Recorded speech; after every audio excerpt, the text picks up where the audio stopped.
तेजाब छू जाए तो हड्डी तक गला देता है। ऐसा ही एक वाकया साल 2005 में कानपुर में हुआ था, जब सुमन पर तेजाब फेंका गया। सुमन उसका असली नाम नहीं है, पहचान को छिपाने के लिए बताया जा रहा है। खैर, दरिंदा पकड़ा गया। लंबी कानूनी लड़ाई के बाद 7 साल की जेल हुई। जब छूटा फिर उसने उसी महिला के साथ बलात्कार किया। नमस्कार, आप सुन रहे हैं आज तक पॉडकास्ट और मैं हूं आपके साथ आसिफ खान। आज कहानी दिल्ली की है, मगर इसकी शुरुआत कानपुर से होती है। साल था 2005, जब एक रोज एक शख्स ने एक लड़की पर तेजाब फेंक दिया। तेजाब मांस ही नहीं जलाता, हड्डियां तक गला देता है। इस हमले का दर्द शब्दों में बयां नहीं किया जा सकता। इस एसिड अटैक के बाद पीड़िता सुमन ने 2 लंबी लड़ाई लड़ी। पहली खुद को जिंदा रखने की और दूसरी आरोपी को सजा दिलाने की। इस बीच साल बीतते गए। धीरे धीरे तेजाब के जख्म ठीक हुए। करीब 10 साल की कानूनी जिरह के बाद दोषी कपिल गुप्ता को 7 साल की सजा सुनाई गई। सुमन ने सुकून की सांस ली। इंसाफ देर से मिला था, लेकिन एक लंबी कानूनी लड़ाई के बाद इंसाफ मिल ही गया। इस बात की तसल्ली हुई। तेजाब फेंकने वाला जेल गया तो सुमन के घर वालों ने उसकी जिंदगी संवारने की तैयारी शुरू कर दी। इस हादसे में सुमन का बहुत कुछ पीछे छूट गया था। कानपुर के रहने वाली सुमन की शादी घर वालों ने दिल्ली में तय कर दी। वक्त से बड़ा कोई मरहम नहीं होता। शरीर के जख्म तो पहले ही भर गए थे। पति शेखर के प्यार ने आत्मा पर लगे जख्म को मिटा दिया था। सब कुछ अच्छा चल रहा था। सुमन अपने पति और बच्चों की दुनिया में सब कुछ भूलकर खुश थी।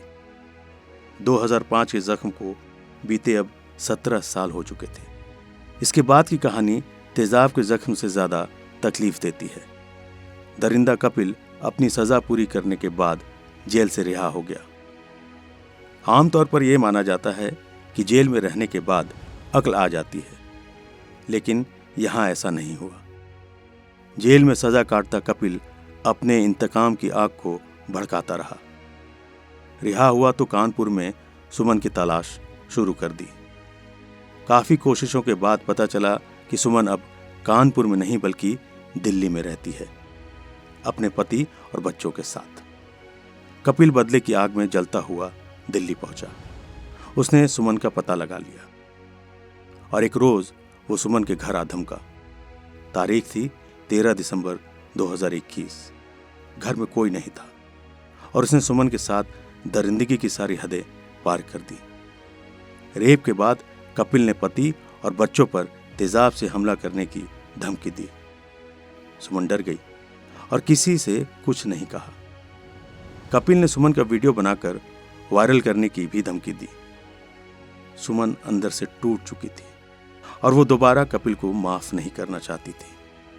आखिरकार सुमन ने 21 मार्च 2022 को दिल्ली पुलिस में अपनी शिकायत दर्ज करवाई। छानबीन शुरू हुई।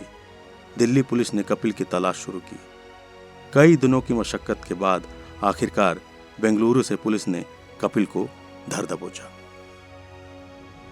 कानून कपिल को उसके जुर्म के हिसाब से सजा देगा, पर सुमन के साथ जो हुआ उसकी भरपाई कोई नहीं कर सकता। तेजाब फेंकने की कई घटनाएं अक्सर सामने आ जाती हैं, पर कभी तेजाब से जला चेहरा आपने देखा है? देखकर रूह कांप जाती है। कितना दर्द सहा होगा किसी बेकसूर ने, किसी के पागलपन की वजह से। तेजाब का घाव बमुश्किल भर ही जाता है, लेकिन जला चेहरा जिंदगी भर का कोड़ बन जाता है। उसके बावजूद भी सुमन ने जिंदा दिली का सबूत देते हुए अपनी जिंदगी को जीने का तरीका सीख लिया था।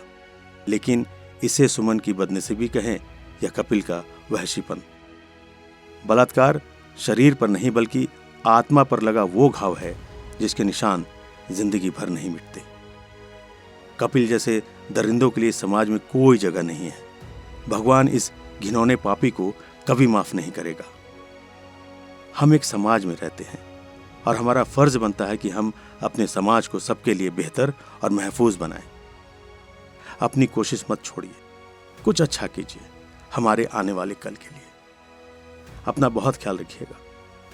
फिर मिलेंगे एक नए पॉडकास्ट के साथ। तब तक के लिए नमस्कार।